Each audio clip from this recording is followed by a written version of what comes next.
Hello friends, my name is Assistant Professor Milan Patel from Electrical Engineering Department, Mahatma Gandhi Institute of Technical Education and Research Center, Navsari. Today I will discuss the topic DC armature winding from the subject Elements of Electrical Design 21509004, and this topic is from chapter number 3. This topic is very important regarding our GTU examination because many definitions and one liner questions are come from this this topic. So first of all, flow of contents. First of all, we will discuss about definition of the armature, then important definitions related to the armature DC winding, then types of DC armature windings, and last the applications of the armature winding.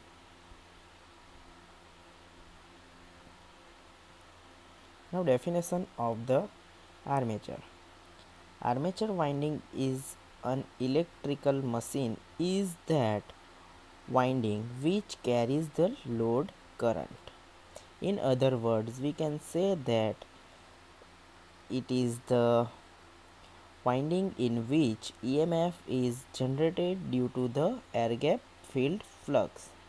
So this definition is for motor purpose, DC motor purpose, and this is for DC generator purpose, because this load current is stands for DC motor and generated EMF stands for DC generator. So this yellow portion is called armature because in which the load current will flow or an EMF will induced. That's why it is called armature. Now important terminologies or important definitions. So first of all, conductor. It is defined as the active length of wire in which EMF is induced. So it is active length of wire in which EMF will induce.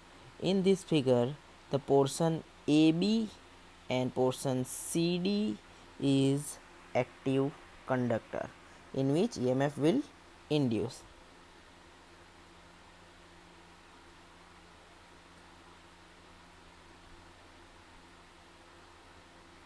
So now overhang. The portion of coil which just provides a connection between the two active conductors and does not take part in energy conversion is called overhang. So we see that AB and CD are the active conductors, and this triangular portion is an overhang which will not take part in energy conversion, whether it is motor or whether it is generator. So this is a overhang. Now turn. The two conductors placed in different slots when connected together forms a turns. So the conductor AB and conductor CD will placed in different slots and connected by overhang, then it is called one turn. So first conductor is called front conductor and the second conductor is called back conductor. Front conductor is denoted by the straight line and back conductor is denoted by the dotted line. Front conductor is also called top conductor and back conductor is also called bottom conductor. So this is a one turn, this is two turn, this is three turn.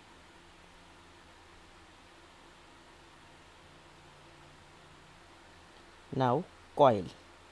The two active conductors with overhang is constitute one coil. It may be one turn or multi-turn coil. So this two active conductor with overhang is constitute one single turn coil. Then this is a double turn or two turn coil because it consisting two number of coils. This is three turn coil because three turns are there. Now coil pitch. It is a distance between top and bottom coil sides of the coil. It is measured in terms of armature conductors. If the coil pitch is equal to pole pitch, the winding is called full pitch winding. Otherwise, it is called short pitch winding. So, coil pitch is the distance between top and bottom coil sides, and it is measured in terms of conductors. Now, simplex and duplex windings. If number of parallel paths between the brushes is twice the number of poles, then it is called simplex lap winding, and if it is twice, then it is called duplex lap winding. So this figure shows simplex lap winding and this is duplex lap winding. The main difference is that this is the number of poles is equal to 2 and number of parallel path across this pole is also 2. That's why it is called simplex. Here number of turns is equal to 2 and the parallel path under the one pole is twice the pole, means 4. 2 into 2 4. That's why it is called duplex winding.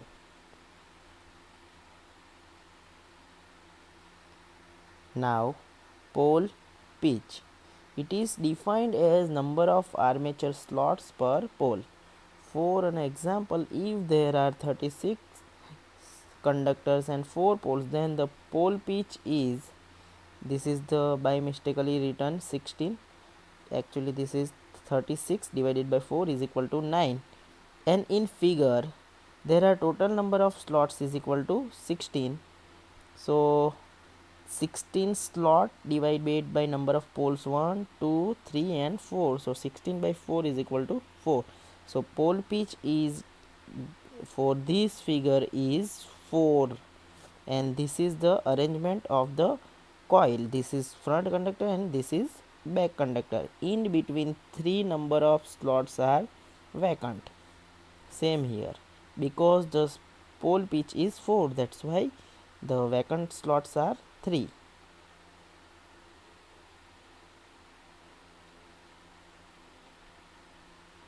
Now front pitch, YF. It is the distance in terms of armature conductors between the second conductor of one coil and the first conductor of the next coil. Or another way, it is the distance between two coil sides that are connected to the same commutator segment. So we can write any of it with. So this is the definition of front pitch. We will see it in figure later. Now back pitch, YB. The distance by which a coil advances on the back of the armature is called as back pitch of the coil. It is measured in terms of armature conductor. Now resultant pitch Y or winding pitch Y. The distance between the beginning of one coil and the beginning of the next coil is called as resultant pitch or winding pitch of the coil.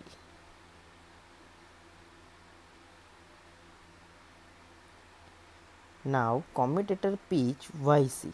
The distance between the two commutator segments where the starting and finishing end of coil are connected is called commutator pitch.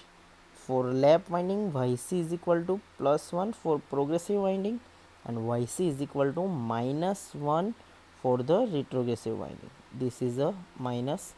And for wave winding, yc is given by y by 2, where y is equal to resultant or winding pitch. Now in this lap winding we will see the front pitch.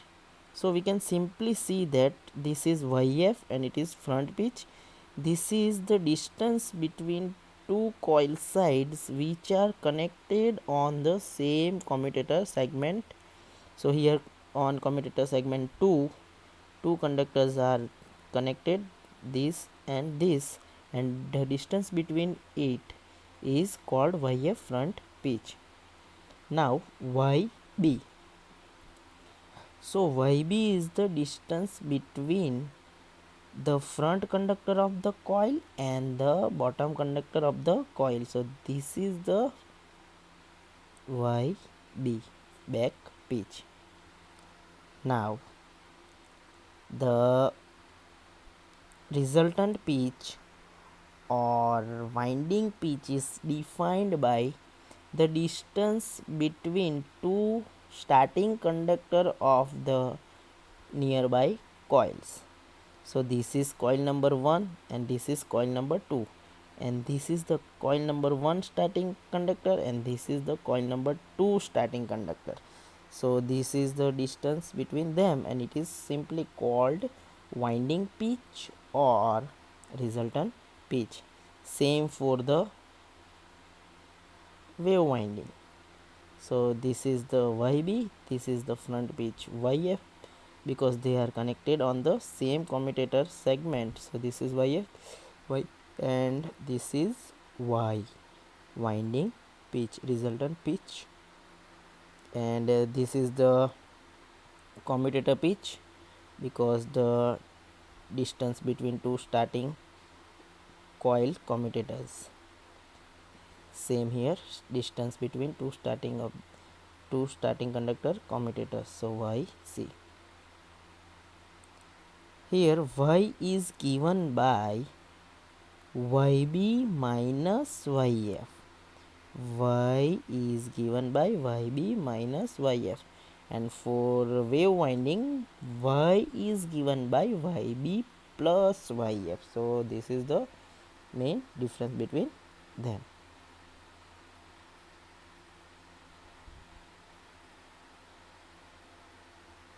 Now next definition is single layer winding. The winding in which whole slot is occupied by single coil is called single layer winding. So this is a single slot and single coil side or conductor is placed inside it. This is wedge which is used to close the slot, and this is lip from where we can put this coil side. So this is a simple single layer winding. Now double layer winding. From the name we can simply imagine that it has two layers. First one is top layer and second one is bottom layer. Same lip and wedge will wedge and lip is also there. In top layer, top coil side or top conductor is there, and in bottom layer, bottom coil side or bottom conductor is there, and in between top and bottom layer one separator or insulation is there because both the conductors are insulated. So this is the double layer winding. Now types of DC armature windings. Basically armature winding of a DC machine is wound by one of the two methods. First one is lap winding and second one is a wave winding. So basic difference between them is the end connections and commutator connections of the conductor. So lap winding and wave windings are the main types of the DC armature winding. Now lap winding. In lap winding the successive coils overlap each other and it is also called parallel winding. In a simplex lap winding, the two ends of coils are connected to the adjacent commutator segments. In lap winding, number of parallel paths is equal to number of poles. So number of parallel paths is depended on the number of poles. That's why it is called parallel winding. So this is the basic diagram, schematic diagram of the lap winding. So simply we can see that it is in lap form. It is in lap form like this. So this is a lap winding. We also discussed that the resultant pitch y is given by yb minus yf for the lap winding.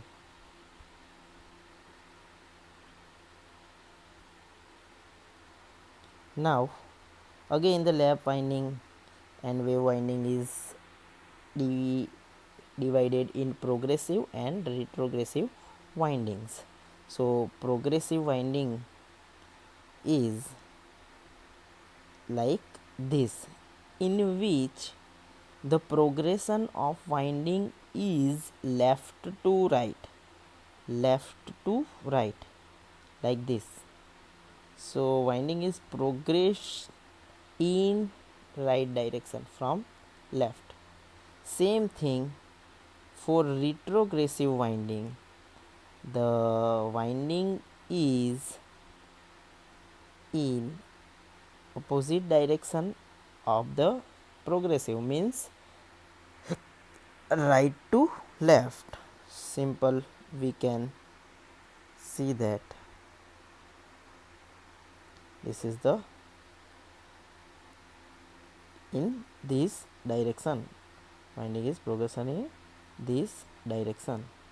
So this is the main difference between progressive and retrogressive winding.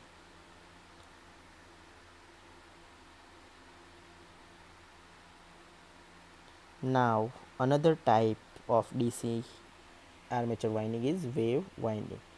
In wave winding, all the coils which carry EMF or current in the same direction are connected in series. So that's why wave winding is called series winding. Another name of it is series winding. Number of parallel paths is equal to 2. Always there are only 2 parallel paths are there. So that's why the number of commutators is also 2 and number of brush is also 2. So the following diagram shows a part of simplex wave winding. So simple, we can see that it is just like a wave. That's why it is called wave winding. If the wave winding is progressive in this direction, means left to right, then it is progressive, and if it is in right to left, then it is retrogressive. Here yc is the commutator pitch yc and given by y by 2. This is the y, and winding pitch y is given by back pitch plus front pitch yb plus yf. So this is the simplex wave winding.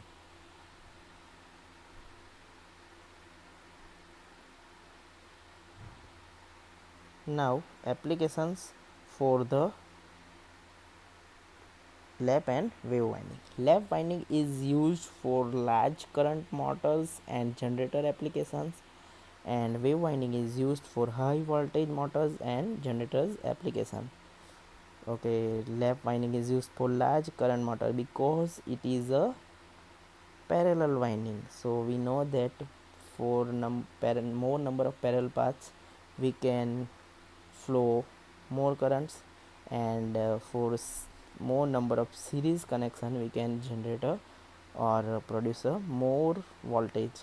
That's why wave winding is used for high voltage motor and generator application. So this is the basic of DC armature winding. I hope you understood it. Now discuss about the GTU questions which was asked in previously examinations. So first one is define the following terms used in armature winding design.